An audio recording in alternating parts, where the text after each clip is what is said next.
சிறுகுருவே, மாசுபற்ற மாணிக்கமே, நான் யாருக்கு என்ன பாவம் செய்தேன்?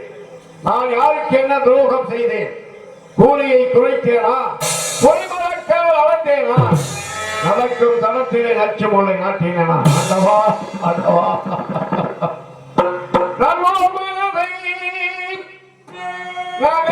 செய்தேனா? நச்சாற்றில் கையை நழுவ விட்டேன். இறைவா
மீது அமர்ந்து சிவக்குள் திணித்து நீதி விவராது நெறிமுறைகள் தவறாது கடமை கண்ணியம் கட்டுப்பட்டோடு நல்லாட்சி புரிந்து கொண்டிருந்தேன். தேவதசனுக்கு 5வது பிறந்த நாள் விழா அன்னதானம், கோதானம், வர்த்ததானம், பூமிதானம், பிள்ளைப்பால் என்று சொல்லக்கூடிய அனைத்து தான தர்மங்களின் சீர சிறப்போடு வழங்கிக் கொண்டிருக்கின்ற நேரத்தில் விஸ்வாமுத்தர் வந்தார். சுவாமி அனைவரும் வாழ்த்துங்கள் என்று அவரை வணங்கினோம். எல்லோரும் எழுந்து முனீஸ்வரா தவஞானமே, முனீஸ்வரா தவஞானமே, முனீஸ்வரா தவஞானமே, முனீஸ்வரா தவணி பணிந்து சஜனகளே, தவணி பணிந்து சஜனகளே, தவஞானமே முனீஸ்வரா.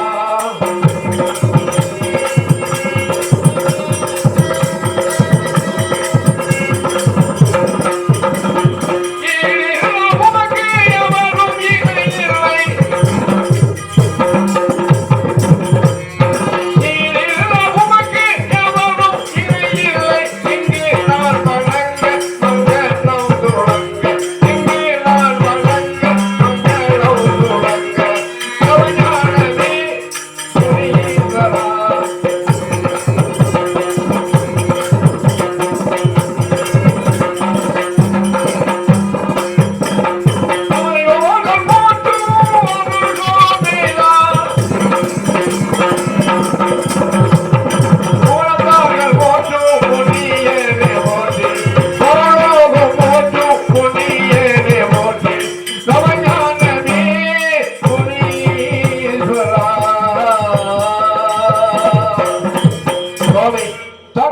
திருப்பாதம் இம்மண்ணிலே படுவதற்கு நாங்கள் பெரும் பாக்கியம் செய்திருக்க வேண்டும்.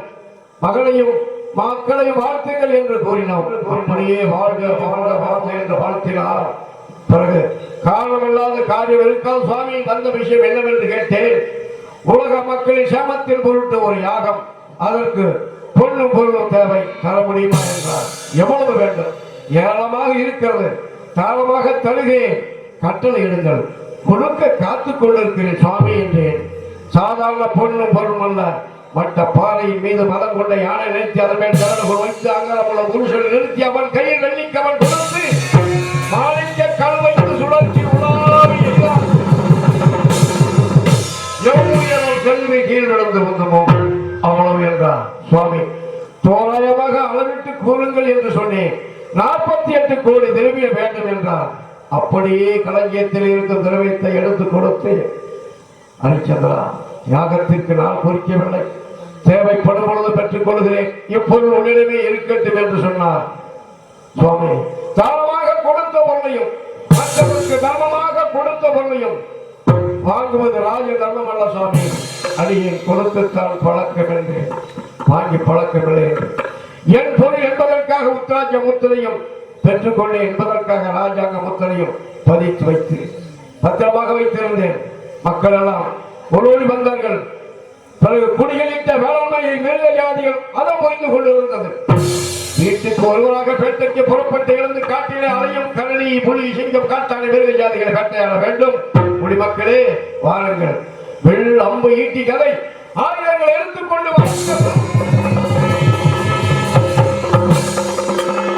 செம்பகமுலை விளைந்த சம்பாவயங்களிலே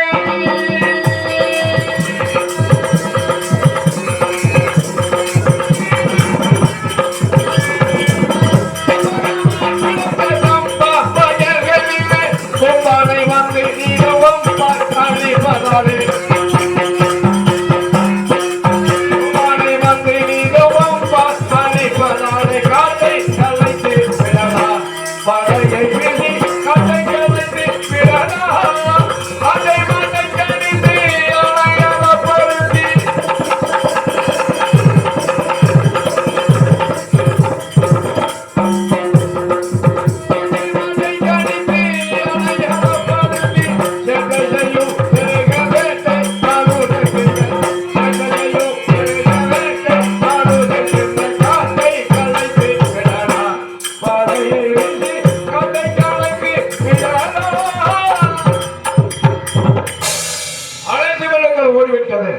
பன்றியாகப்பட்டது. சிவசின்னத்தை அணிந்து கொண்டு விஸ்வாமித்திற்கு அபயம் என்று எதிரே வந்தது. எங்கள் நதி வரும் பன்றிகளை கொள்ளுவேன், எங்கள் நதி வரும் பன்றிகளை கொள்ளுவேன், எங்கள் பிடிகளை கொண்டு அதை கொள்ளுவேன்.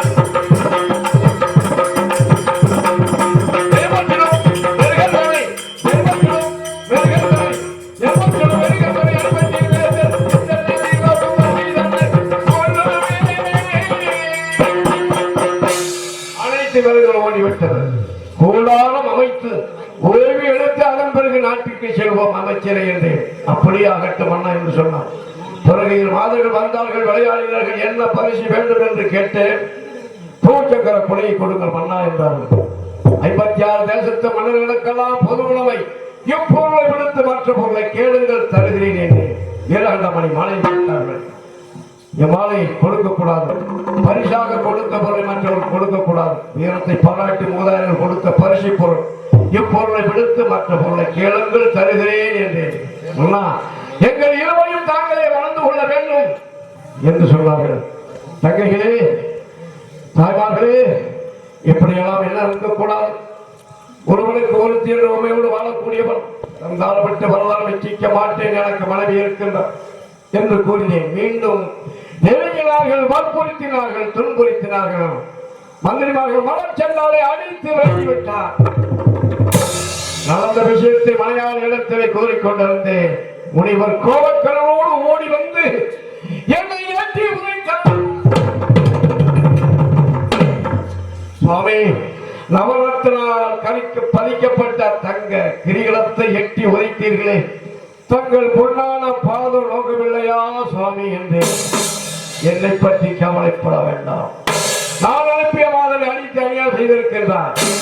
நீ செய்த தவறுக்கு இந்த மாதவை மணக்கத்தான் வேண்டும் என்றார். அதற்காக நான் எதை கேட்டாலும் தருவேன்.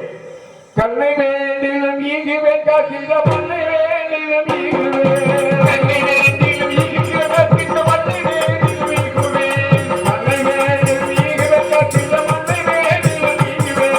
மண்ணை வேண்டிலும் நெஞ்சம் பகர்ந்திட பெண்ணை வேண்டினேன். பாகத்தனை வேண்டினேன். கண்ணையும் தருவேன், மண்ணையும் தருவேன், சிவசிவா என்ற மண்ணையும் தருவேன். அந்த நீசகுலம் அவர்களை மணக்க மாட்டேன், மன்னியுங்கள் என்று எதை கேட்டாலும் தருவாயா? அதை சென்றா எதை கேட்டாலும் தருவேன் சுவாமி. இந்த மண்ணை தருவாயா? தருவேன். வாயால் சொன்னால் போதாது. மக்கள் மத்தியிலே மந்திரி சக்தி கட்டி மனைவி மகனோடு கங்கை நதி நீரை எடுத்து தாழை வார்த்தை கொடுக்க வேண்டும். இன்று முதல் இப்போது முதல் தெய்வ ஆலயங்களை தவிர மரம் செடி கொடி பொருள் போன்று அனைத்தும் முனிவருக்கே சொந்தம் என்று சாலை வார்த்த வேண்டும் என்றால் அப்படியே ஆகட்டும் என்று தப்பினே சொன்ன வார்த்தை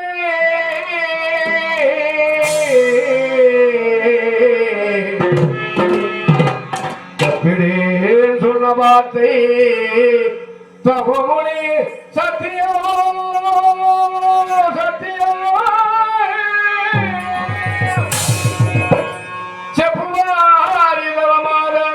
சேர்க்கையை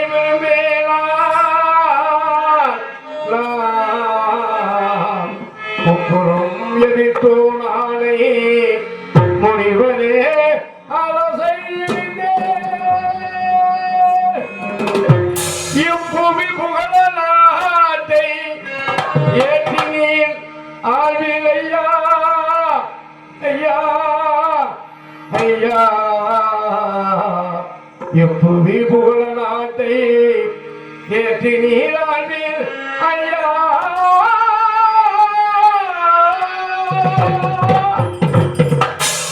இன்று முதல் இப்போது முதல் அனைத்து முனிவருக்கே சொந்தம் என்று தாரை வார்த்தை கொடுத்து அரிச்சந்திரா, இந்த நாட்டிற்கு மன்னன் யார்?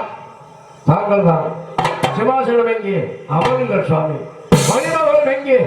இதோ பட்டாபிஷேகம் செய்கிறேன் என்று செய்த போது ஆரவாரம் செய்ய வேண்டும். குடிமக்கள் எல்லாம் சோகத்தோடு காட்சியளித்துக் கொண்டிருக்கிறார்கள். கரவோசை எழுப்ப வேண்டும் என்று சொன்னார் சுவாமி. அப்படியே ஆகட்டும் சுவாமி. பகவானே பகவானே மௌனமேனோ பகவானே மௌனமேனோ இதையாவும் நீதிதானோ பகவானே மௌனமேனோ இது வேண்டும் தானோ பகவானே மௌனமேனோ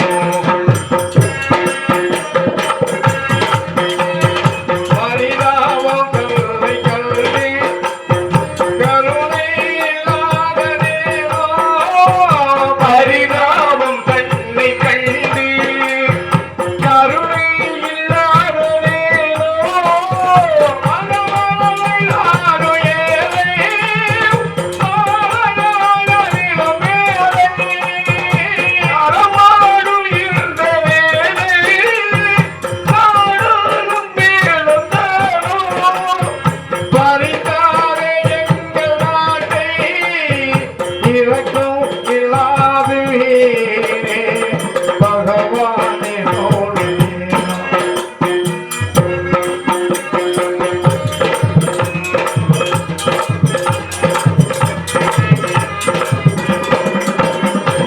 கடலில் தள்ளாடும் அலையில் படகை தள்ளாட செய்தார்.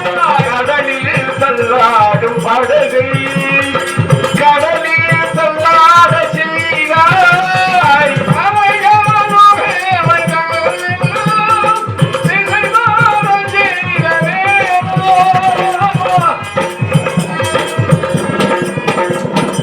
கரைகாணோ வேலைகளெல்லாம் திசைமாற செய்ததேனோ பகவானி மௌனமேனோ இது யாவும்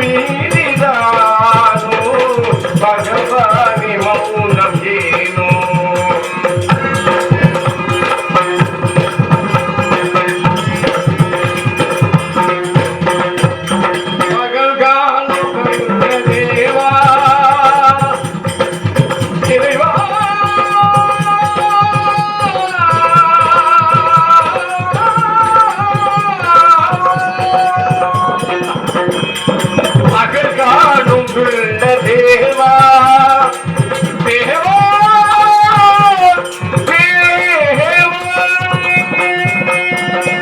மகள்காலம் தேவா இரவை படைத்ததேனோ விதியில் மாயனீகே கதிவேனோ அலதானே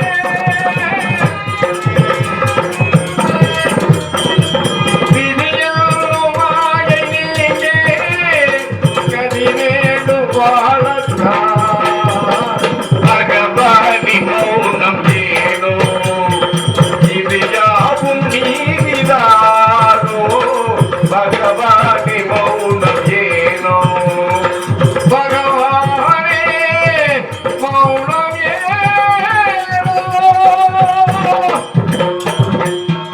அனைவருமே கரகோஷம் எழுப்பினார்கள். மேல நாளும் ஆலோசனை முழங்க அவருக்கு பட்டாபிஷேகம் செய்து முடித்த பிறகு இந்த நாடு எனக்குரியது. நீ அணிந்திருக்கும் ஆடை ஆபரணம் அணிகள் அனைத்தும் அரசாங்கத்திற்கு சொந்தம், கழட்டிக் கொடு என்றார். மாற்றுடை வேண்டும் என்றும் காவி உடை கொடுத்து நீ நாட்டிலே இருந்தால் மக்கள் உன்னை மதிப்பார்கள், என்னை மதிக்க மாட்டார்கள், நாட்டை விட்டே செல் என்று சொன்னார். சாமி அப்படியே அகற்றும், தாங்கள் சித்தம் எங்களது வாக்கியம் என்று காயோடு ஒடித்துக் கொண்டு சென்றேன். நில், இந்த மண் கூட உன் காலிலே ஒட்டி இருக்க கூடாது, தட்டிவிட்டு செல்லலா என்றார். இந்த புனிதமான மண்ணை நான் எடுத்து செல்ல மாட்டேன் சுவாமி, இங்கு இருக்கட்டும் என்று சொல்லிவிட்டு சென்றேன். ஆனால் 48 கோடி திரவியம் கொடுத்தாய், அது தாரைக்குள் அடையவிட்டது. இப்பொழுது தர முடியுமா? முடியாதா? வாக்கால் கடல் பட்டு விட்டார். ஆமாம் சுவாமி, தாரை வாட்டி கொடுக்கும் பொழுது அந்த 48 கோடி திரவியம் நீங்களாக நான் சொல்லவில்லை. எப்பொழுது 48 நாள் அவகாசம் கொடுங்கள் தருகிறேன் என்றேன்.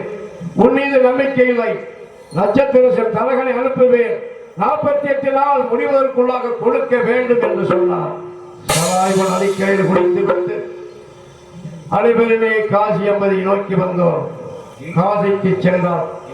கர்மம் தீரும், காசிக்கு வந்தால் பாவம் தீரும். காசி ஒரு புனிதமான காசிநாதா, உன்னையே நினைத்து வணங்குகின்றேன் அல்லவா. காசியில் வாழும் கருணை கடலே, காசியில் வாழும் கருணை கடலே,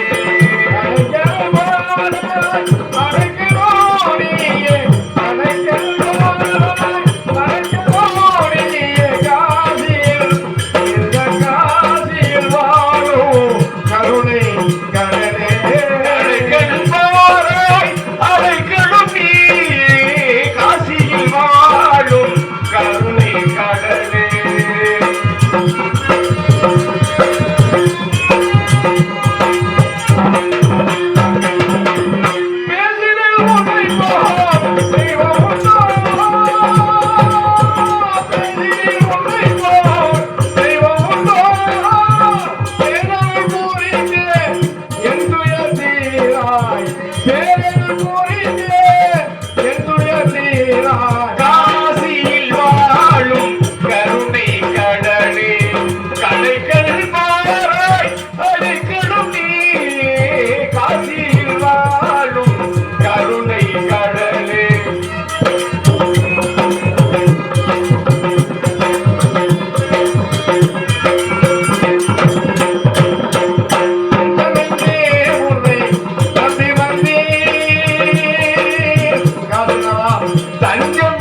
47 நாட்கள் முடிந்து விட்டது. இன்னும் ஒரே ஒரு நாள் இருக்கிறது. வாயார சொன்னால் தாயாரை வெற்றி கொடு என்பது ஒரு பழமொழி. உனக்கு தாய் இல்லை, தாய்க்கு பின் தானம்.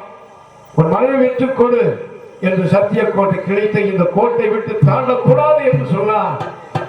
மனையால் சொன்னார், சுவாமி, இந்த உலகத்திலே விலை மதிப்பில்லாத சொத்து அடியேன் இருக்கிறேன். என்னை மனவு வந்து விலை கூறுங்கள், என்னை விட்டு கடனை தீருங்கள் மல்லா என்று சொன்னார்.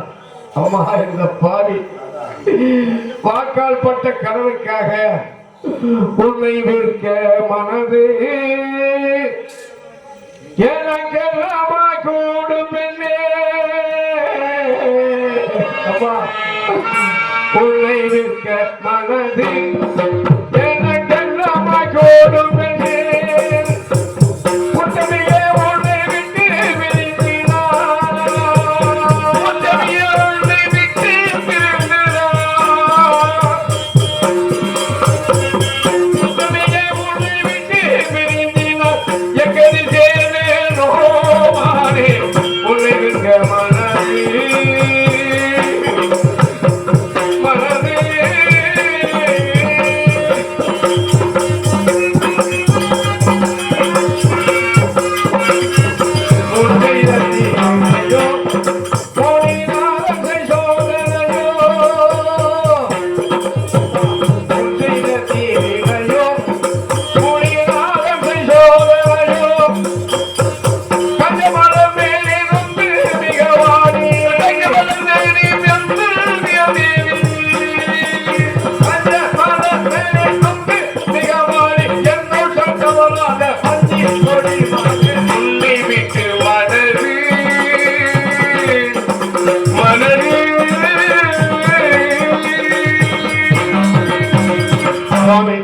வாக்கு தவறினும் வைராக்கியம் தவறினும் என்ற பெயர் இருக்கக்கூடாது.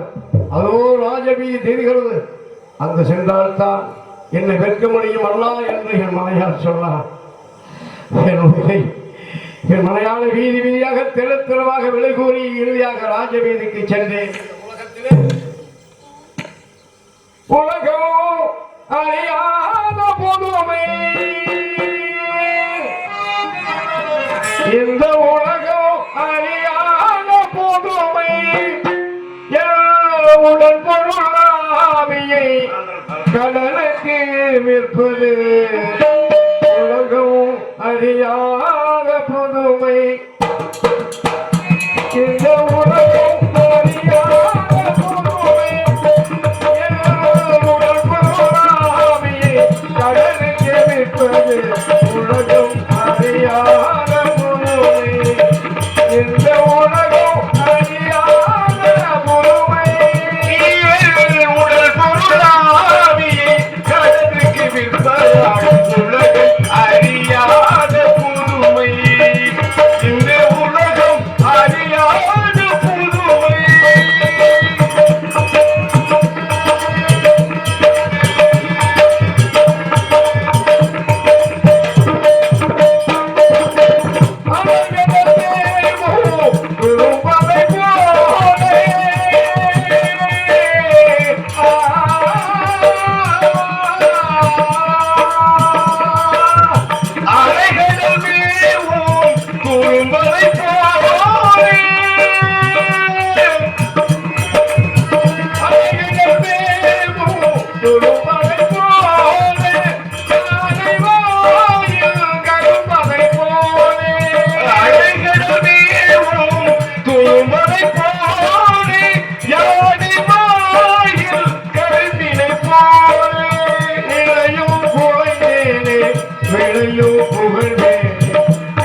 பாருமையா வாழத்திருந்தோம் நிலை பாருமையா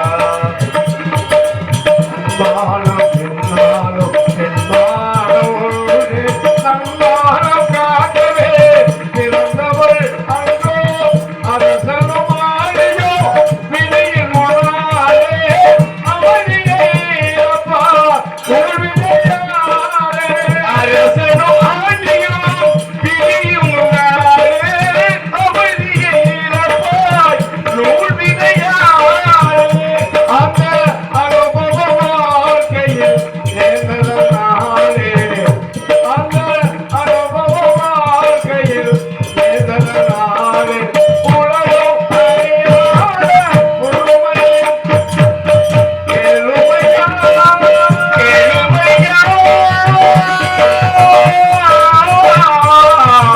கேளுமையா விலை கேளுமையா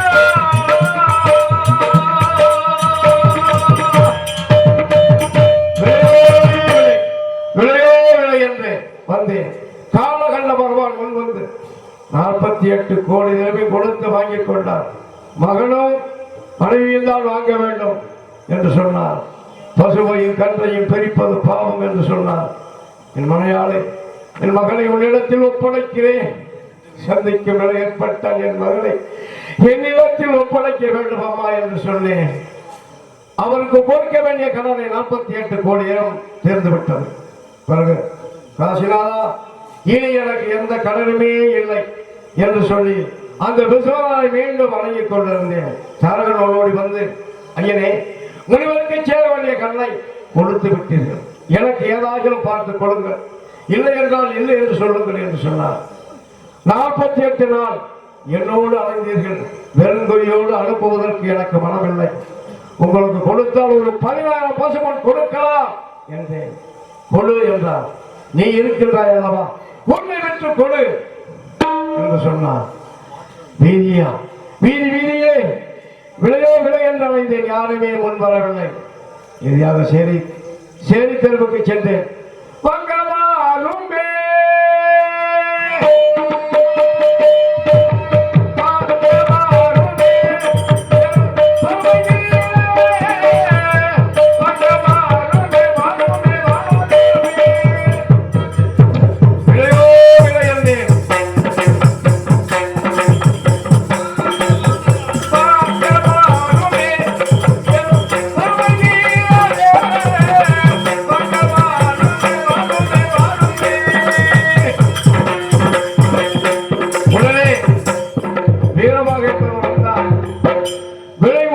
எழுதி கொடுக்க வேண்டும் என்று முதல் பிறவாக்கு அடிமை என்று கையெழுத்து போட்டு அவருக்கு சேர வேண்டிய 16,000 பசுப்பொன்னை கொடுத்து விட்டேன். என் எஜமான் ஆண்டு என்று நான் அழைப்பேன். அனிச்சா என்று அவர் அழைப்பார். அவர் சொன்னார், அனிச்சாரா, சொல்லக்கூடிய வேலைகளை அனைத்தும் தவறாமல் செய்ய வேண்டும் என்றார். ஆகட்டும் ஆண்டு, என்ன வேலை சொல்லுங்கள் என்றேன். மது கூட சுமந்துவானா என்றார். மாது சூது தெரியாத இந்த பாவி மது குலத்தை சுமந்து கல்வை சுமக்க சொன்னார். அந்த கல்வை சுமக்க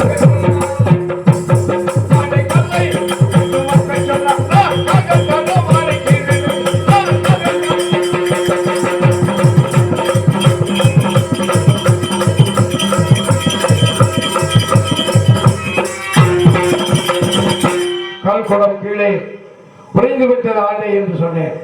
மதுக்குளம் சுமந்து வாழ என்றார். கீழே போட்டு உடைத்து விட்டார். சரி, பட்டிக்கு சென்று பசுக்கன்று அரித்து மாமிச காவடி சுமந்து வாழா என்றார். ஆண்டை ஆகட்டும். வெள்ளம் வெடித்து வேட்டிய ஆடிய கரங்களால் கத்தியை எடுத்தேன். கல்லை அறுத்தேன். அம்மா என்று துள்ளியது. கல்லை அறுக்க சொன்னார். அறுக்க சொன்னார்.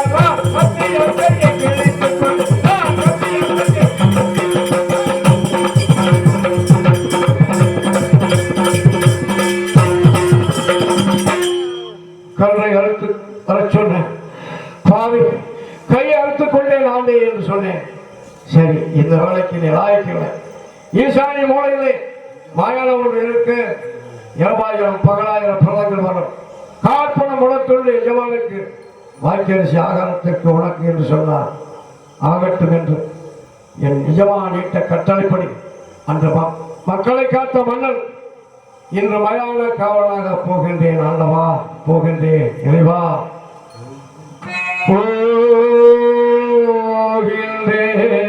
போகின்றேன். மயான காவல் புரிந்திடவே சுவாமினான் போகின்றேன்.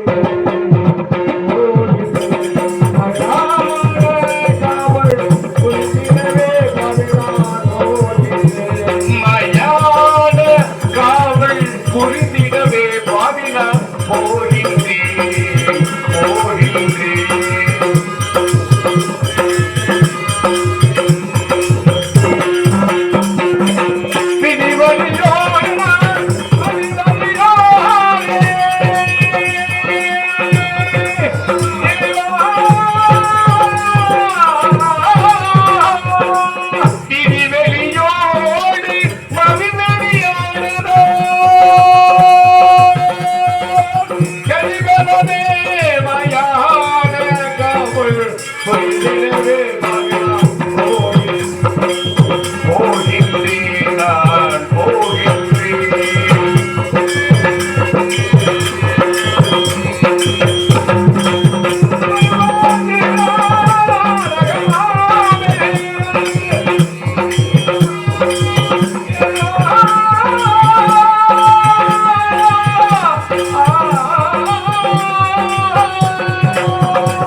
பயணத்துக்கு போ என்று சொன்னார். பயணத்திற்கே வந்துவிட்டு நிறைவாயினி என்னை எங்கு கொண்டு போய் நிறுத்தப் போகின்றாய் ஆண்டவா? எத்தனையோ பலங்கள் எல்லாம் தெரிந்து கொண்டிருக்கிறது. ஊருக்கு வெளியே சுடுகாடு, ஒவ்வொருவருக்கும் தனி வீடு, யாருக்கு கிடைக்கோ இல்லை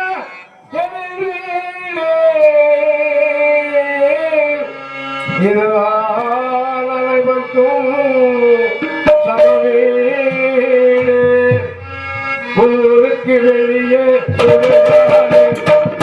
ஒவ்வொருவருக்கும் தனி வீடு, யாருக்கு கிடைக்கும் இந்த தனி வீடு? இறைவாயிலிருந்து பெரும்பாடு ஊருக்கு வெளியே சுடுகாடு, ஒவ்வொருவருக்கும் தனி வீடு.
இல்லாமல் ஆவான் என்பதை தினமாக உணர்ந்தேன். இறைவா, பிறக்கும் பொழுது என்ன கொண்டு வந்தாய், போகும் பொழுது என்ன கொண்டு போகின்றார். ஊருக்காக, உலகத்திற்காக, நாட்டிற்காக, வீட்டிற்காக, குடும்பத்திற்காக பாடுபட்டவர், நல்லவர், நல்லவர், உத்தமர், ஒரு பேரும் புகழோடு போகின்றாரே, அதுதான் அவருக்கு எளிதாக கிடைக்கக்கூடிய ஒரு புகழ். இருந்தாலும் எத்தனையோ பலர்கள் எழுந்து கொண்டிருக்கிறது. இறைவா, இம்மலையாளத்திலே அவர் புலம்பிக் கொண்டிருக்கிறேன். என் மனைவி என் நிலையில் இருக்கின்றாலோ, மகன் எப்படி இருக்கின்றாலோ, யார் போய் சொல்ல போகின்றார்கள்? என் நிலைமை எடுத்து அவர்கள் இடத்திலே யார் அல்லவா போய் சொல்ல போகின்றார்கள்? யார் போய் சொல்லுவார்? யார் போய் சொல்லுவார்? ஏழை வருந்தும் வேலை அழிடம் யாரோ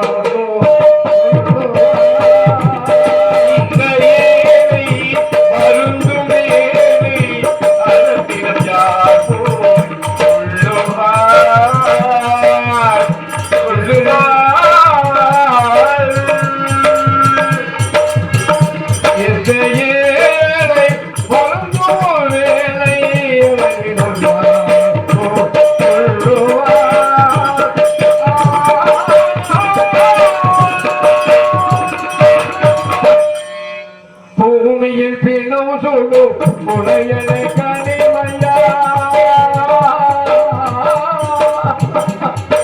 பூமியில் பின்னும் சொல்லு உடையனை கனிமையா, சுவாமி என்றவன் யாரை பிடித்தார், மனம் துடித்தார் இந்த ஏழை வருந்தும் வேலை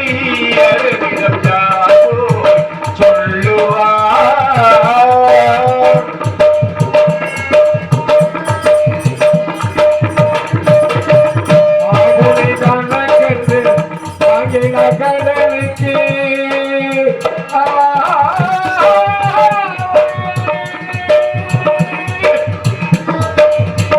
மாமுடி கணக்கென்று வாங்கிட கடலுக்கு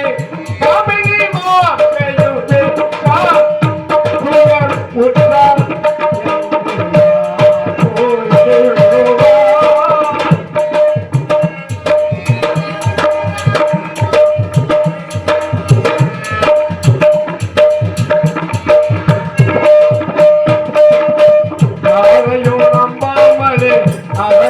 சிவாயந்தி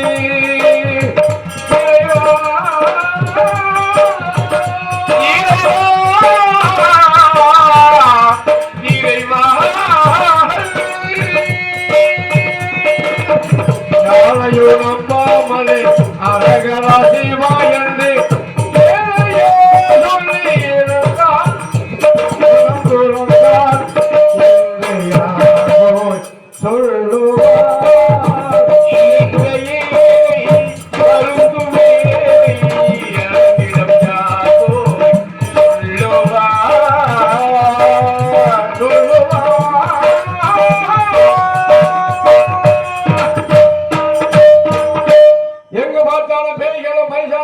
சத்தம் போட்டுக் கொண்டிருக்கிறது. ஓம் நமச்சிவாயம்.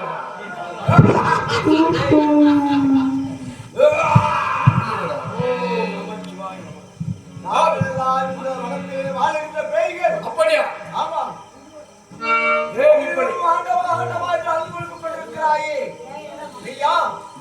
எந்த நாட்டை சேர்ந்தவர்? இதற்காக இந்த வயதத்தில் அழுது கொண்டிருக்கிறாய். உன் வாழ்க்கை வளரவில்லை. கூறும் கூறும் கூறுகிறேன். ஆனால் சற்று இளைமனவாகவும் தலைமனவாகவும் மனக்கிளையை வந்து கொள்ளுங்கள். என் வாழ்க்கை வரலாற்றை கூறுகிறேன். ஏன் இது சொல்லுகிறேன் என்றால், வரக்கூடிய மக்கள் எல்லாம் உங்களை பார்த்தால் பயந்து விடுவார்கள். இது சொல்லாமல் போனாலும் அணியில் குற்றவாளி ஆகிவிடும் என்பதற்காக கூறுகிறேன். இறைவா, காசிநாதா, கங்காதர கடவுளே, பிறந்த மண்ணே,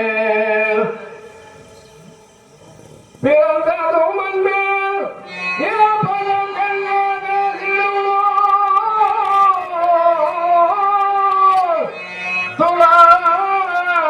சுகமும் துக்கத்திற்கான சொல்லும் கண்டே கண்டே தெய்வமே சிவமே கலந்தனை கூப்பினான் கலந்தனை கூப்பி இச்சுடலையை கேட்க கழிவு கொண்டேன் நல்லவோ தந்து நினைகிறாய் இருத்தி என்னை வாழ்விப்பாய் சிவனே தெய்வமே சிவமே சிவமே வருவாயே வடமாயே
பாலனை காத்து வேலைந்த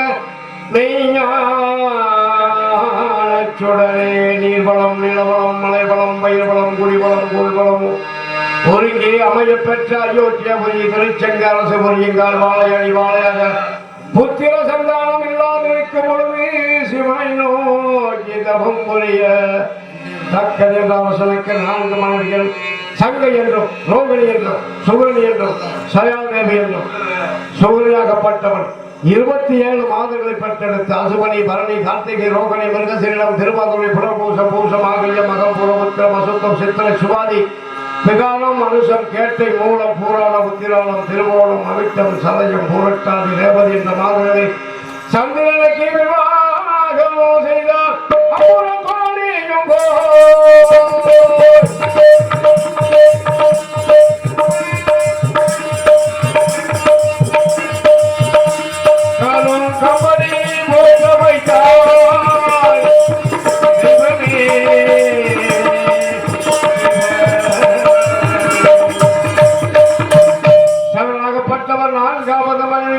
ஈடுபட்டு வாழ்ந்தவர் 26 மாதங்களும் அளவு புலம்பி தக்க சாபம் கொடுத்தார். 12 நாள் இலக கிழவது இருளாக மாறியதை கண்டு 27 மாதங்களுமே அளவு புலம்பிக் கொண்டு சிவனிடம் முறையில சிவன் பார்த்தார். சந்திரனை பலமுறையாக சூடிக்கொண்டு 30 நாள் முழுவதும் அடைவார்கள் இன்புற்று வாழ்க வாழ்க என்று வாழ்த்தினார். சங்கீதம் கேட்டதும் தெய்வம் கேட்டதுண்டோ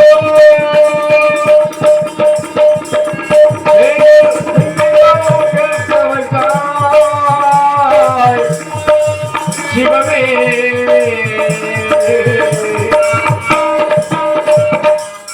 27 மாதங்கள் சந்திரன் இன்புற்று வாழும் பொழுது வெப்பம் அதிகமுடாம கமலம் தடாகத்துக்கு சென்று நீராட மறுநாள் கமலம் வந்து பார்க்க கலைஞர் நீராகவும் உதிர்ந்த லோகங்களும் மஞ்சள் நிலமாக இருப்பதைக் கண்டு கோபம் கொண்டு இன்று முதல் யார் இறங்கி குளித்தாலும் ஆணாக இருந்தால் பெண்ணாக கலந்து பெண்ணாக இருந்தால் ஆணாக கலந்து என்று சாபம் கொடுக்க அந்த சாபத்தை உணராது மறுநாள் சந்திரன் மட்டும் தடாகத்திலே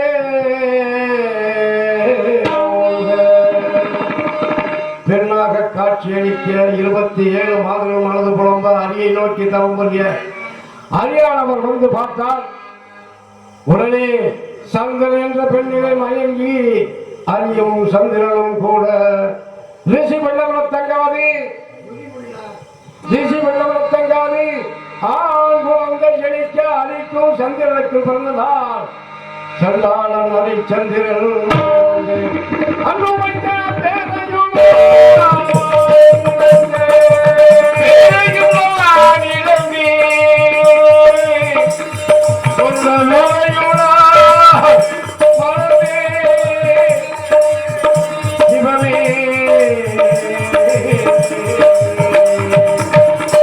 மீண்டும் தடாகத்தில் மூழ்க பெண் ரூபமாக 27 இன்புற்று வாழ திருச்செங்கு வாழவன் காட்டிற்கு வட்டாளம் வந்து கௌரவை கண்டு வணங்கி என்னை எடுத்துக்கொண்டு போய் அயோக்கியவர் சேர்த்து பாலூட்டி சீராட்டி தாளாட்டி வளர்த்து வர தக்க பிராயம் வந்தவுடனே எனது தந்தை திருச்செங்கு காலம் அடைய அவருக்கு செய்ய வேண்டிய ஈமக்காரியங்களை செய்து வைத்துவிட்டு இந்த உலக 56 தேசம் ஈழம் பாண்டியன் யாழ்ப்பாணம் சேரன் சோழன் கொங்கு மங்களம் குந்தகம் மகரம் குச்சாரம் ஆழம் ஆழம் கன்னடம் துழுகம் துழுகம் அவங்களும் பலமதுரை சிந்து பாஜாலம் சோழகம் தில்லி நிலம் மந்தகம் மிதல் கன்னியோசிகம் போயகம் போதிய நேர்வாழ மங்காள ஒட்டகம் உகுதரசம் அச்சதசம் மாயாபுரி விருத்தாபுரி சாமந்தாபுரி சாட்கோணம் வீரகோணம் வைகாசபுரி ஆனந்தபுரி அஸ்தனபுரி அயோத்தியபுரி என்று சொல்லப்பட்ட 56 ஆண்டு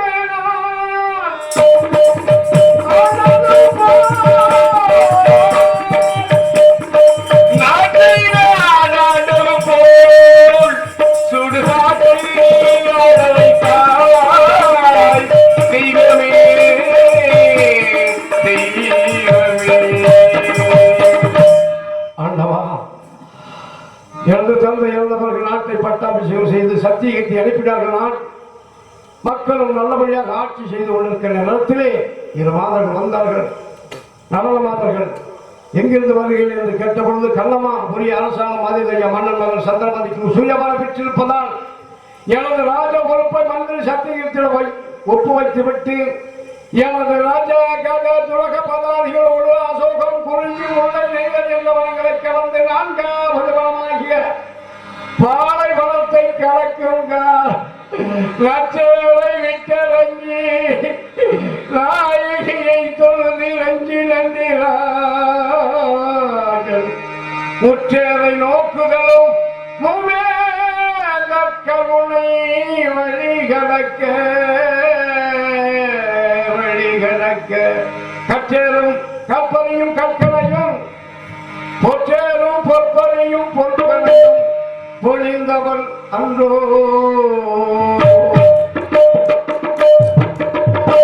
தேவியே நல்லாக இருந்தவை பொதுவாக தெரிகிறது. ஆனால் என்ன காரணம் என்று கேட்டேன். பொய் சொல்லாமல் தந்தாலும் பெற்று பரவாலும் இச்சிக்காதவன் இல்லை என்று கற்பவருக்கு இல்லை என்று சொல்லாமல் வாரி வழங்குவன் சத்தியத்தை கடைபிடித்த புத்தவன் சூரியகுலத்திலே பிறந்தவன். அவனுக்கு மட்டும் நல்லவன் கண்களுக்கு மட்டும் பொன்னுருவாகும், மற்றவர்களுக்கு கல்லாக தெரியும். சொல்லச்சவன் வைகுந்தர் செல்லும் போது சாபமிட்டு சென்றான் என்று கூட நீண்ட வளையும் வாழ் ஒன்று தேரொன்று கொடுத்து சென்று வா மகளே என்று தேவி வாழ்த்தினார். கொடுத்த தேரோ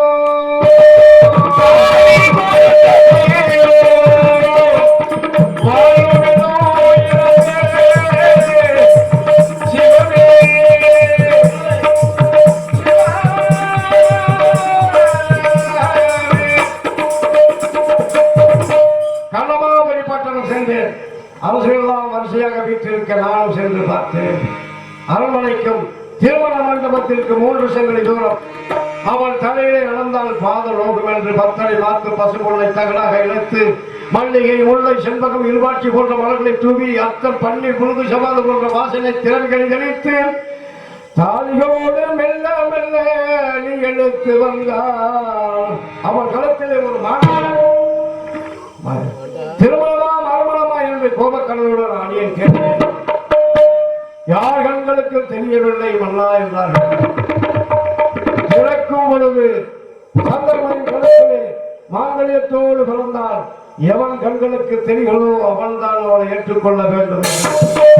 சுயவரத்திலே சந்திரம் அளிக்கும் அரிச்சந்திரனுக்கு திருமணம் முடிந்து ஓராண்டு கழிந்து ஆண்மகனை பெற்றெடுத்து தேவதாசா ரோஹிதாசா வாழ்க என்று வாழ்த்தினார்.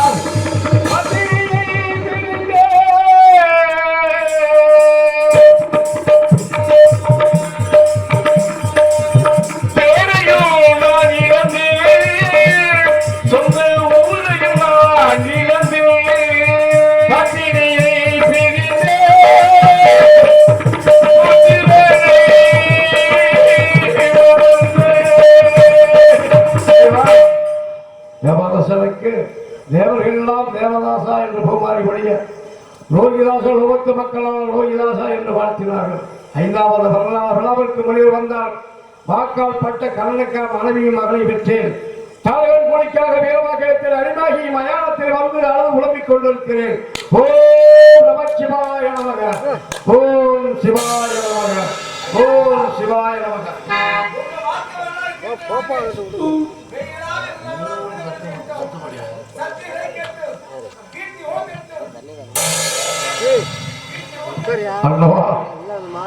நல்லவருக்கு பேயுமலை எல்லோருக்கும் என்று கூறுவார்கள். இந்த உலகத்தில் நல்லவர்கள் உத்தமர்கள் வாழுகின்ற நாட்டில் இருக்கிற கிரகத்தால் மழை மாறிகளா பெய்து கொண்டிருக்கிறது. சத்தியம் நிலைக்கும், கீர்த்தி ஓங்கும், சத்திய கீர்த்தி என் அன்பு அமைச்சர் சத்திய கீர்த்தி பார்க்க